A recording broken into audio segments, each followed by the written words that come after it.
Bonjour, le Bitcoin a enfin cassé le triangle par le haut, puis est repassé brièvement au-dessus des 40K. Tout le monde commence à s'exciter. Mais faut-il être réellement bullish sur le Bitcoin? C'est ce que nous allons voir dans l'analyse du jour. Mais avant de commencer, n'oubliez pas de vous abonner, de mettre un petit pouce bleu et de laisser un commentaire. Et si vous voulez soutenir plus activement la chaîne, vous pouvez utiliser un des liens ci-dessous ou tout simplement faire un don en crypto via les adresses sous les vidéos. Alors aujourd'hui ça va être rapide, clair et concis puisque la situation est particulièrement simple. Alors on va commencer par le petit time frame, le 1 heure, voir ce qui s'est passé. Donc bref résumé pour ceux qui n'ont pas suivi, on a pris des achats ici ou ici ou ici. Voilà, c'était les trois zones où on pouvait prendre des achats. Ici parce que c'était un niveau clé, le bas de ce petit canal descendant, le retest de cette trendline baissière qu'on avait préalablement cassé à la hausse. Ici, on pouvait prendre à la cassure du petit canal ou bien sur le retracement 0,5 de Fibo par rapport au plus bas. Ensuite, ici, une fois qu'on a eu commencé à voir les bougies rouges, je vous ai dit que ici serait la zone d'achat idéale, donc entre les 0,5 et les 0,618 pour ceux qui avaient raté les cibles plus basses. Donc on est venu à deux reprises le toucher. D'ailleurs, après qu'on ait touché la première fois, j'avais refait une vidéo par ici, je vous avais dit, on viendra sûrement retoucher ici, voire peut-être descendre un peu plus bas pour aller chercher les 0,618. Donc ce serait encore une occasion pour ceux qui ne sont pas dans le train de prendre des achats. Voilà, donc tout se passe bien. On a cassé le triangle, le haut du triangle. Donc tout le monde commence à être très bullish. Là, maintenant, on se retrouve face à la deuxième résistance, c'est-à-dire le prolongement du bas du triangle. Donc qu'on a cassé légèrement, mais on a tout de suite revenu en dessous. Donc pour l'instant, un fake out, je dis bien pour l'instant. Et là, eh bien, on se bat encore une fois avec cette résistance. Donc, tout le monde commence à être vraiment bullish. Mais est-ce que il faut être bullish? Donc déjà, pour ceux qui pensent faire des achats, je vous dis non. Non, parce que c'est pas le moment. Si vous vouliez faire des achats, c'était ici ou ici. Là, on est, comme vous allez le voir juste après, on est en dessous de grosses résistances. Bon, déjà là, à l'heure actuelle, on est en dessous de la résistance ici, vu qu'on est repassé en dessous. Donc, déjà, même si vous étiez très agressif, il faudrait attendre qu'on recasse à la hausse et qu'on confirme comme support cette résistance qui deviendrait support. Mais ce serait encore très risqué parce que vous n'auriez pas beaucoup de marge devant vous. Parce que si on le casse à la hausse, on serait aux alentours des 40 500. Et vous allez voir qu'autour des 42 000, il y a un mur à franchir. Donc, on va voir ça juste après. Donc, nous, on était bullish ici, ici, ici. Non seulement parce qu'on avait une belle structure, des niveaux clés, mais également, rappelez-vous, parce qu'on avait vu que sur les contrats futurs, les CME, contrairement aux contrats spot, le Bitcoin n'a pas cassé sa trendline haussière, au contraire, il était revenu s'appuyer pile dessus. Vous voyez, donc non seulement là on avait eu un double point pertinent, mais on avait un troisième parce que c'était un retest de la trendline long terme, hein, trendline qui dure depuis le mois de mars, donc depuis plus d'un an, mais également la moyenne mobile 200. Moyenne mobile 200 qui, je vous le rappelle, on l'a cassé et on est toujours en dessous sur le spot. Mais sur le contrat futur, on n'a pas encore cassé cette moyenne mobile. Donc on est toujours bullish en daily sur le contrat futur parce qu'on n'a pas encore cassé la moyenne mobile 200. Donc c'était pour ça qu'on était bullish dans cette zone-là. Maintenant, comme vous pouvez voir, déjà sur le contrat futur, on a la moyenne mobile exponentielle 21 en rouge qui fait résistance. Donc à peu près au même niveau que le haut du triangle. Donc c'est un premier pas à franchir. Repasser au-dessus de la résistance du bas du triangle et sur le contrat futur de la moyenne mobile 21. Malheureusement, ça suffira pas du tout. Pourquoi? Eh bien, on va voir ça tout de suite. Déjà, on va faire un tour. Alors, on va s'enlever ça maintenant, on n'en a plus besoin. On va faire un tour.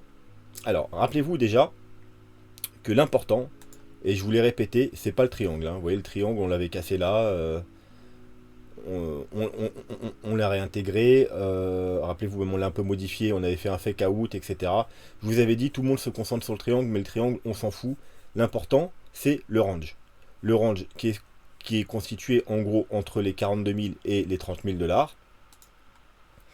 Et le range, il est matérialisé par les moyennes mobiles, par la moyenne mobile 200 et la moyenne mobile 300. Vous voyez, c'est ça l'important.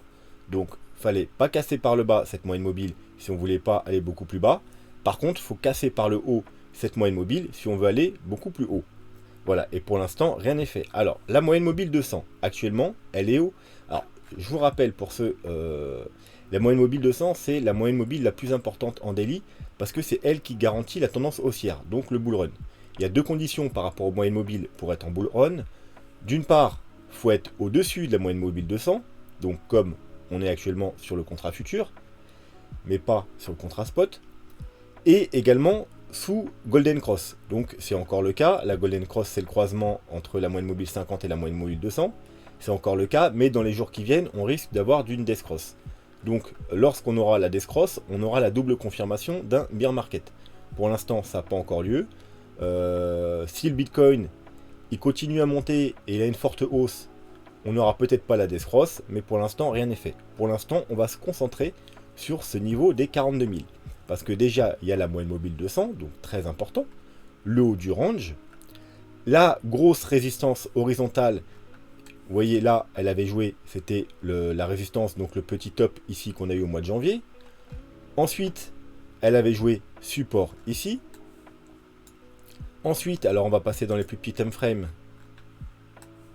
Elle avait brièvement fait support ici pendant 2 jours.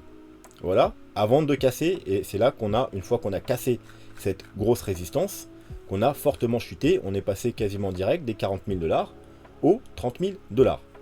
Ensuite, on est revenu la tester une fois, 2 fois, et comme c'est pas passé, on est revenu chercher encore une fois aux alentours des 30-31 000 $. Donc c'est ce niveau qu'il faut surveiller. Donc quand je vous dis de ne pas faire des achats, parce que si vous faites des achats aux 40 000, ce que vous pourrez viser, c'est les 42 000 maximum, parce que c'est le gros niveau de résistance. Alors, on va voir qu'il y a encore d'autres choses à ce niveau. Donc, par exemple, on va repasser en daily.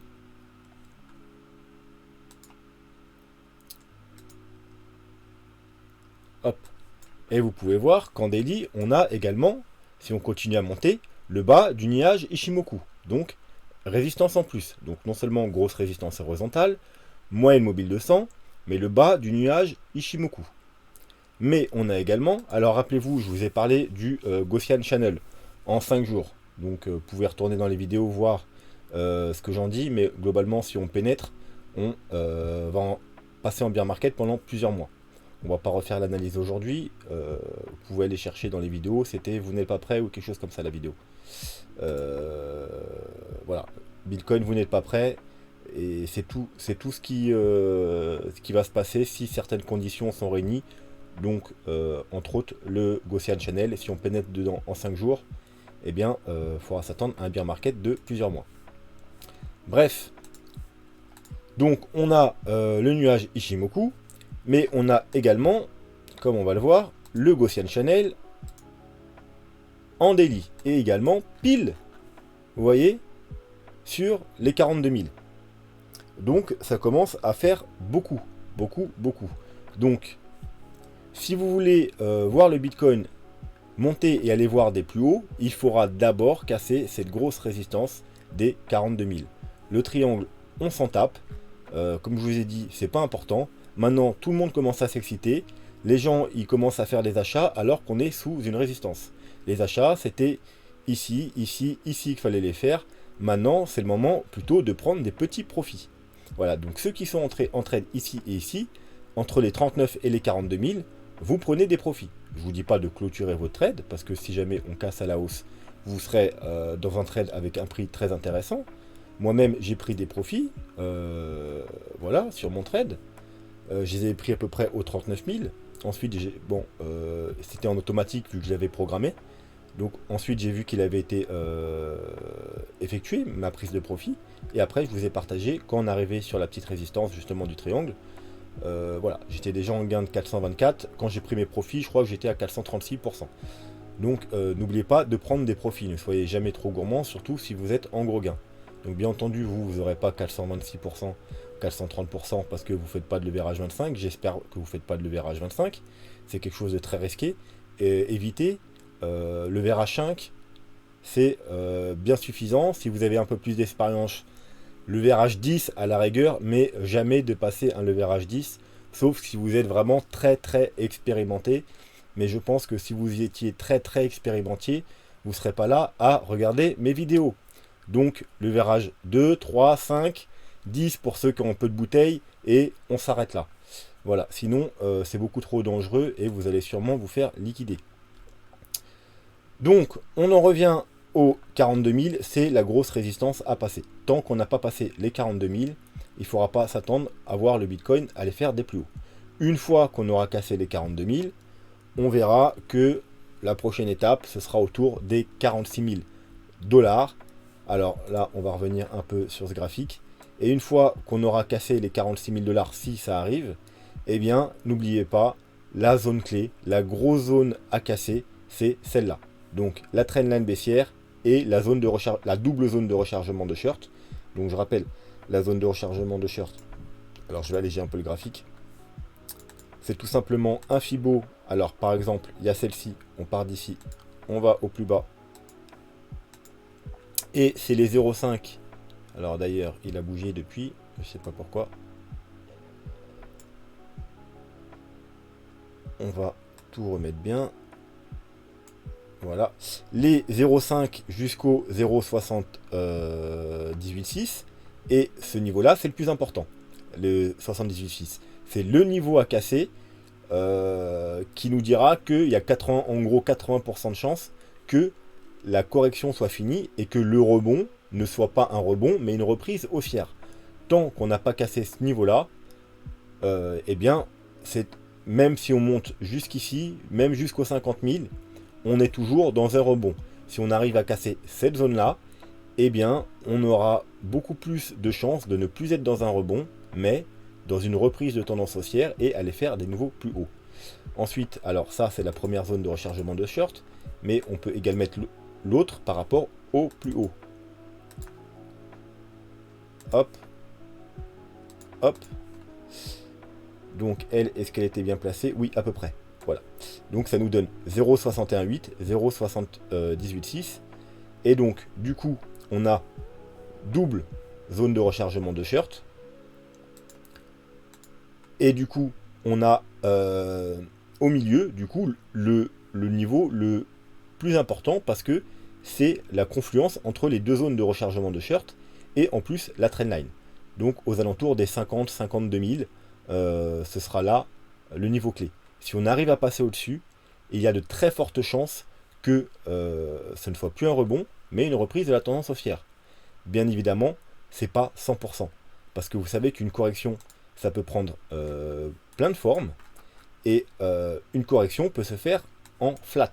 Si vous suivez un peu mes analyses sur les vagues d'Elliott, vous savez que les flats, c'est très plaisir. Les flats, c'est quoi? C'est une correction en A, B, C. Et en général, ça va rechercher les 90. Donc les 90 de Fibo, c'est-à-dire par rapport au plus haut. Alors, là, j'ai pas mon Fibo 90, donc on va se le mettre. Voilà, ils sont au 61 400 environ. Donc on pourrait très bien remonter aux 61 400 et rechuter et faire des plus bas. Et ça le ferait une flat A, B, C. Donc effectivement, si on casse cette zone, il y a de très fortes chances qu'on ait faire des nouveaux plus hauts, mais il n'y a jamais 100% de chance parce que, comme je vous dis, on pourrait être par exemple dans une flat, aller rechercher les 61 000 et ensuite rechuter. Bon, c'est une petite chance, mais c'est une chance quand même. Donc c'est pour ça que je vous dis que si on passe ce niveau clé, il y a de très fortes chances que le rebond soit terminé, ne soit pas un rebond, mais il n'y a pas non plus 100% de chance, mais il y aura de fortes probabilités. Et vous savez qu'on joue avec les probabilités. Voilà, quand il y a quelque chose qui a 80% de chance de se produire, c'est là-dessus qu'on va jouer. Et non pas sur les 20% qui restent. Ensuite, n'oubliez pas, alors, donc déjà, il faut passer les 42 000. Voilà. Ensuite, on attend des confirmations. Donc notamment, la confirmation RSI, en daily. Donc on va se remettre notre petite droite de tendance baissière.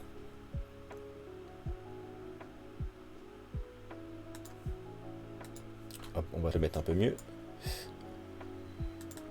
On va se la faire bien précise, vu qu'on y arrive dessus, autant être précis. Voilà. Allez, même un petit peu. Voilà, comme ça elle est pas mal.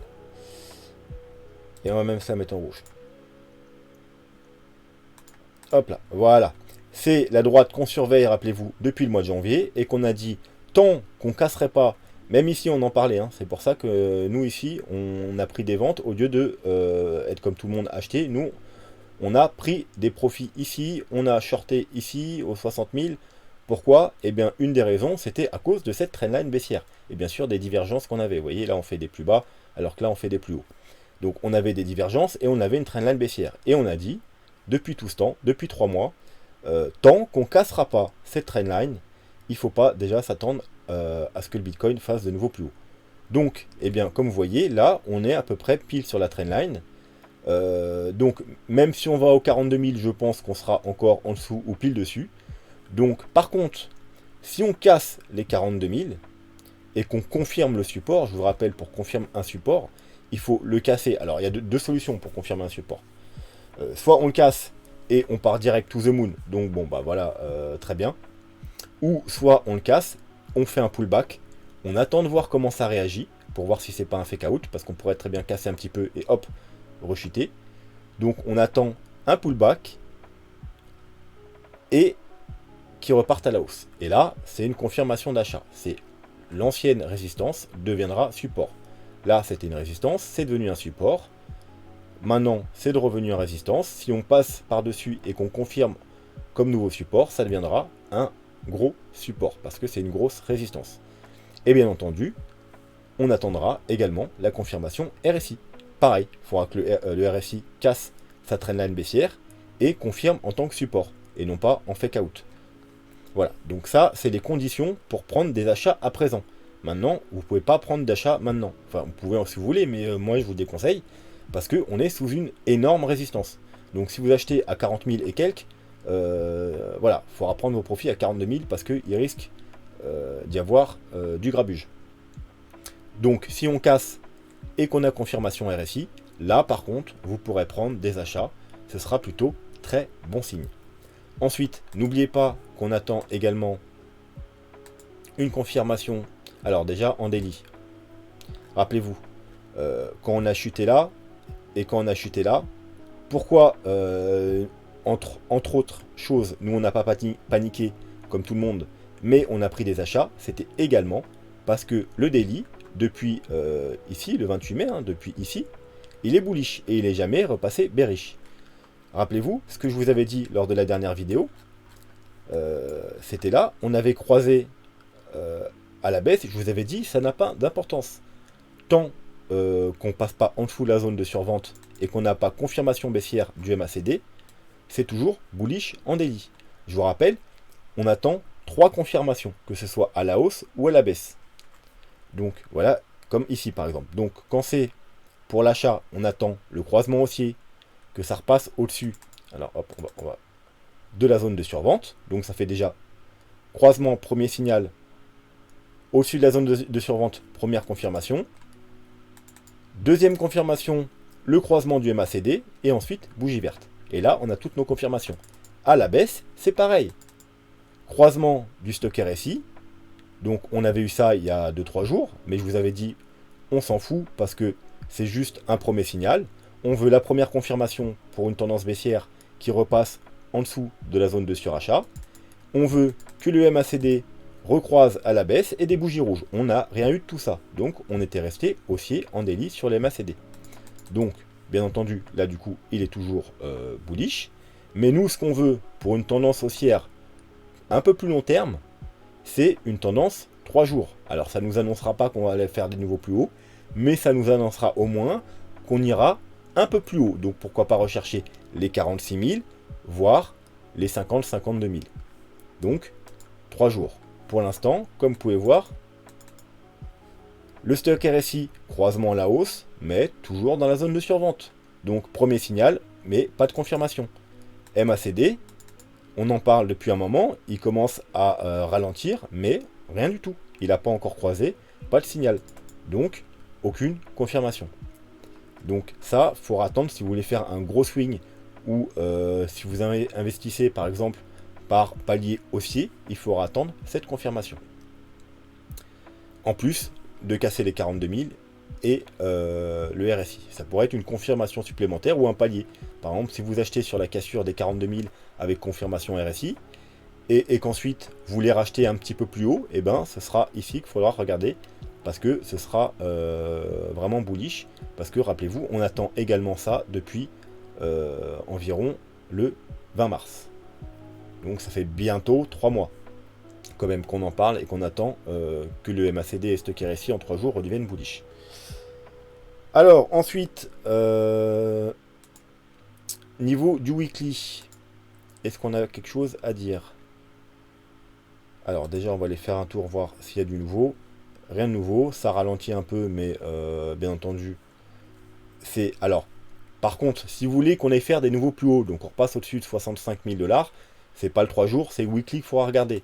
Donc le stock RSI, toujours dans sa zone de survente. Il a croisé bullish, mais encore une fois, rien du tout, rien du tout.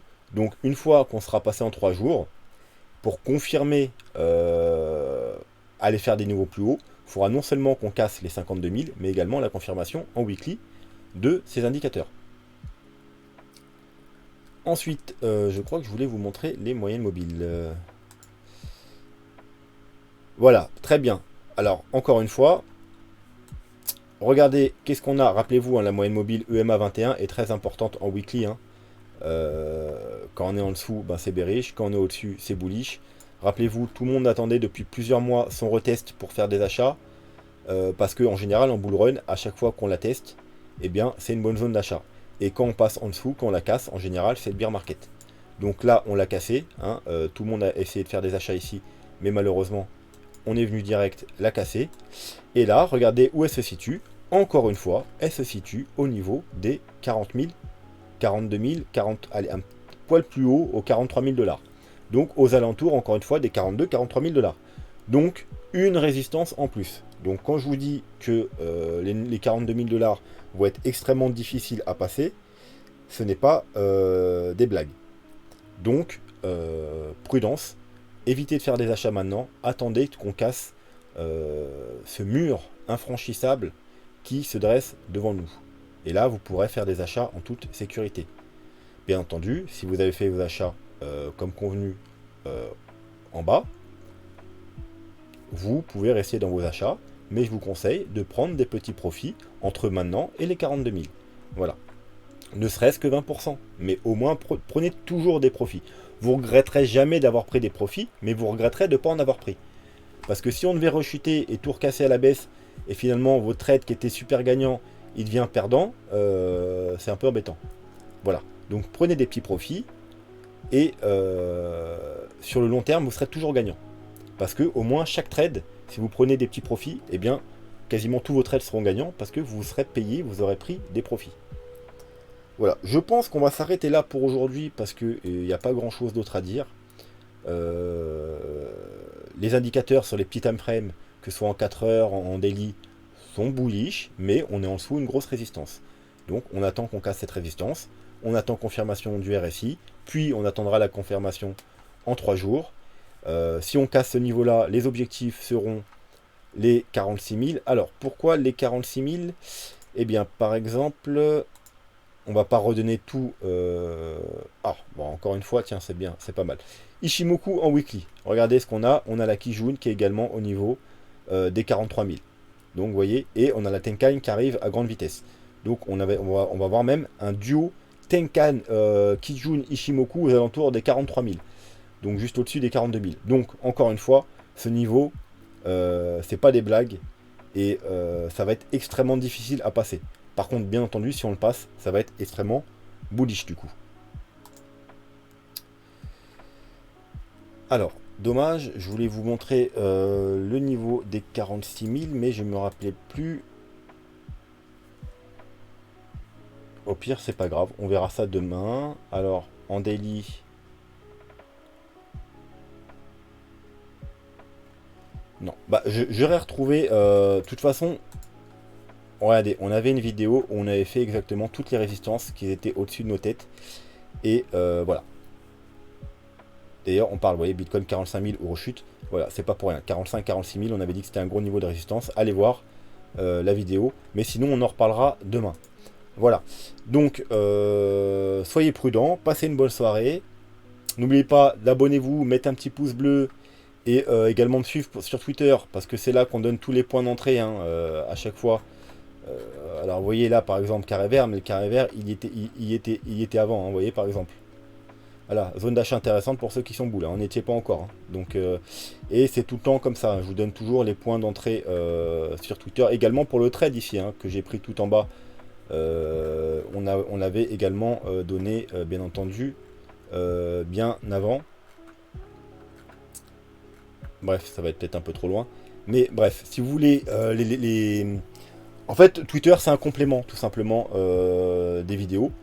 En général, je fais des analyses sur les vidéos. Et quand on arrive au point intéressant, que ce soit des résistances, des supports, des points d'achat, et ben c'est sur Twitter que ça se passe. Parce que c'est extrêmement rapide. Je ne vais pas faire 5 vidéos dans la journée. Alors que sur Twitter, ça me prend 2 minutes pour faire un tweet.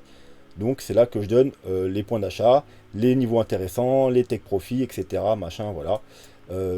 Souvent, je partage juste des graphiques. Parce que normalement, si vous suivez mes vidéos, vous savez ce que ça veut dire. Mais voilà, donc n'oubliez pas de me suivre sur Twitter. Sur ce, je vous souhaite une très bonne soirée. Je vous dis à demain.